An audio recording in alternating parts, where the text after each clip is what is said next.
Baik, kita lanjutkan untuk praproses data bagian ke-6 ya. Kita akan membahas tentang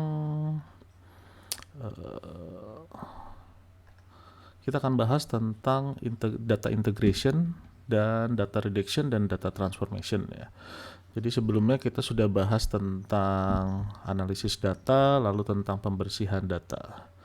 Oke, sekarang tentang integrasi data ya.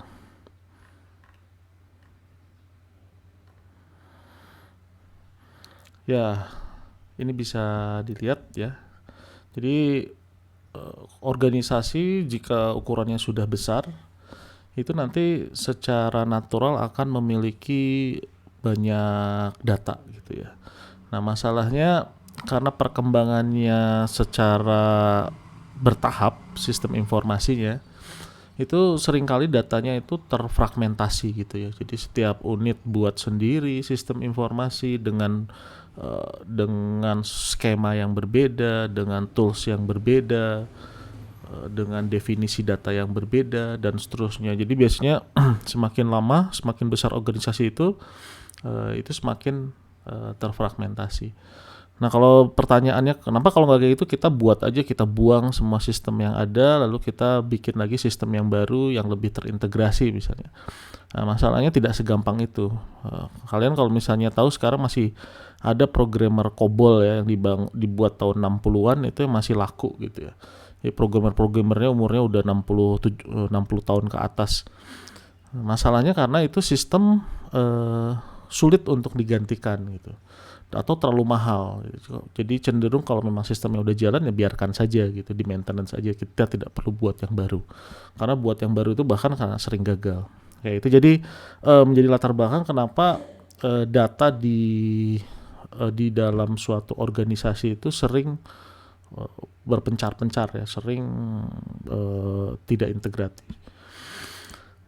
Nah, ini kita bisa lihat gambarnya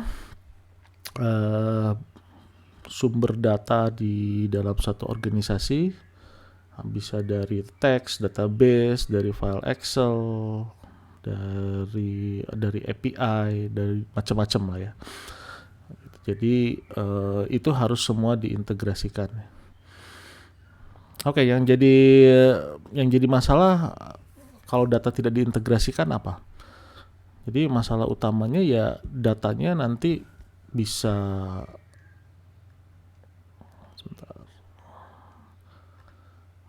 Nah, ini jadi datanya bisa terjadi redundansi, duplikasi, nggak konsisten datanya. Jadi akhirnya pimpinan organisasi tidak tahu nanti data yang benar yang mana. Pemrosesan data juga jadi bisa salah karena nanti memproses data yang salah gitu ya. Ya, ada beberapa hal yang dilakukan dalam integrasi data. Yang pertama, identifikasi entitas. Nah, ini penting ya. Misalnya, apakah customer ID ini sama dengan customer number, misalnya seperti itu.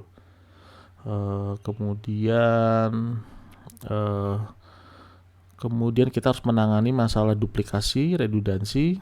Jadi ada karena saat digabungkan. Jadi di sini masalahnya integrasi itu bukan hanya sekedar kita menggabungkan data. Kita punya data A, B, C, maka integrasi data itu adalah gabungan dari A, B, dan C gitu. Tidak segampang itu. Itu namanya penggabungan data, bukan integrasi data. Di sini ada kata integrasi, artinya A, B, C itu bisa aja di antara B dan C terjadi duplikasi, datanya sama. Nah, sehingga kita harus integrasikan, kita harus buang yang duplikat. Nah, jadi itu yang harus dilakukan. Ada analisis korelasi untuk memperlihatkan hubungan antar atribut. Jadi kita bisa secara otomatis melihat atribut mana nih yang punya korelasi positif. Mungkin bisa dibuang salah satunya. Atau ternyata karena korelasinya sangat besar, ternyata itu data yang sama gitu ya. Padahal nama fieldnya misalnya berbeda. Nah, analisis korelasi itu bisa dilakukan untuk melihat itu. Nah, kemudian itu terjadi nanti data konflik. Data konflik itu dari sumber ini datanya seperti ini, dari sumber ini datanya berbeda, maka harus ada data resolution digabungkan. Nah, ini bisa otomatis, bisa juga manual ya penggabungannya, seperti yang sudah dibahas di teknik-teknik pembersihan data. Tapi integrasi data ini tingkat kesulitannya sangat tinggi karena perlu pemahaman mendalam tentang datanya itu sendiri gitu ya.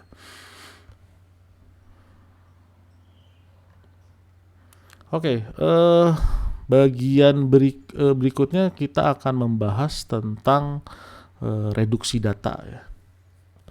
Jadi intinya dari reduksi data itu kita pengen data yang ukurannya lebih kecil tetapi tetap bisa merepresentasikan data sesungguhnya gitu ya. Nah, jadi masalahnya kenapa sih ini diperlukan gitu. Kalau sekarang kita berpikir data itu kan murah gitu, hard disk murah, sudah aja simpan semua gitu. Kita tidak perlu buang datanya, kita tidak perlu reduksi datanya. Nah, masalahnya adalah beberapa pemrosesan data ini kita sekarang masuk ke data mining ya, ke machine learning. Di situ ada algoritma-algoritma untuk pemrosesan data, klasifikasi, clustering dan seterusnya. Dan itu beberapa algoritma itu performance-nya bergantung terhadap jumlah data. Jadi semakin besar datanya maka akan semakin lambat pemrosesannya. Jadi di sini bukan hanya masalah penyimpanan tapi sebenarnya masalah pemrosesan. Gitu ya. Dan ini sehingga dengan memperkecil jumlah data maka pemrosesan akan lebih cepat. Pemrosesan akan lebih cepat maka pimpinan akan lebih cepat mendapatkan knowledge yang diperlukan gitu ya. Kita sudah ingat di pembahasan sebelumnya sistem data mining itu biasanya untuk memberikan informasi kepada para pimpinan, dan pimpinan itu ciri khasnya adalah dia pengen informasi yang cepat pada saat dia butuhkan, itu informasi bisa didapat dengan cepat. Jadi ini masalah kecepatannya. Ini ada beberapa strategi reduksi data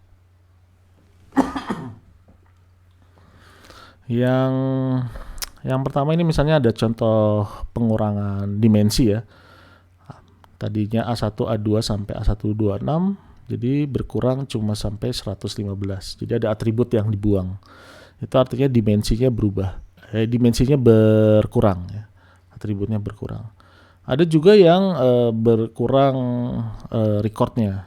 Jadi tadinya sampai 2000 transaksi, sekarang menjadi cuma 1456. Jumlah recordnya berkurang. Ada lagi yang representasinya diubah. Kalau ini kalian bisa ingat, ini representasinya per pixel, ini warnanya putih atau biru ya, atau cyan. Jadi kalau di sini ada 1000 pixel, 100 kali 100 misalnya, maka harus disimpan ya 10.000 ya. Maka harus disimpan setiap pixelnya informasi. Sedangkan kalau ini hanya vektor, kita simpan posisi tengahnya, jari-jarinya berapa. Jadi yang disimpan hanya parameter dan jauh lebih kecil, itu juga jadi reduksi kan. Oke, bahkan ini juga punya kelebihan kalau diperbesar akan tidak pecah. Nah, itu contohnya. Nah, kemudian ya ini dimensi, numericity, lalu ada kompresi. Kompresi itu contohnya JPEG, MP4 gitu ya. Kemudian ya sekarang yang kita lihat video, audio itu semua dalam bentuk yang terkompresi. Nah, ini ada beberapa teknik ya, wavelet transform ya. Jadi kita bisa representasikan data menjadi vektor, lalu vektor itu diproses yang disebut dengan wavelet coefficient. Nanti bisa kita ambil yang paling signifikan ya, wavelet coefficient, yang lainnya bisa dibuang sehingga berkurang jumlah atributnya. Kemudian ada PCA, ini termasuk yang paling sering dipakai juga. Ini proyeksi ke dimensi yang lebih rendah. Artinya dimensi lebih rendah artinya jumlah atributnya lebih sedikit gitu ya. Kemudian ada lagi teknik subset selection ya, atribut subset selection. Ini kita mengurangi jumlah atribut, menseleksi sehingga jumlah atributnya lebih sedikit. Nah, ini beberapa pendekatan dalam subset selection ya. Yang ini forward selection, kita atributnya pertama punya 6 atribut. Lalu kita mulai dengan kosong ya. Lalu kita ambil mana yang terbaik, kita ambil lagi seterusnya. Jadi kita mendapat yang paling optimal adalah A1, A4, A6. Dari 6 atribut menjadi 3 atribut. Kalau backward elimination ini kebalikannya. Kita punyanya dari full, lalu kita akan kurangi satu-satu mana yang paling tidak penting sehingga kita mendapatkan yang paling sedikit. Paling sedikit tapi tetap merepresentasikan ya. Kalau paling sedikit ya berarti kita tinggal satu aja misalnya. Bukan seperti itu maksudnya, tapi sesedikit mungkin tapi tetap merepresentasikan data sesungguhnya. Kemudian ini ada yang pakai decision tree. Kalau decision tree ini kita punya ini spesifik terhadap suatu task ya. Jadi data itu kita pakai untuk klasifikasi terhadap suatu kelas. Nanti akan dibahas tentang di dalam bagian klasifikasi ya. Jadi misalnya kita punya atribut, kita punya kelas misalnya memprediksi apakah suatu mahasiswa itu lulus tepat waktu atau enggak. Tepat waktu itu berarti 4 tahun ya. 4 tahun atau tidak.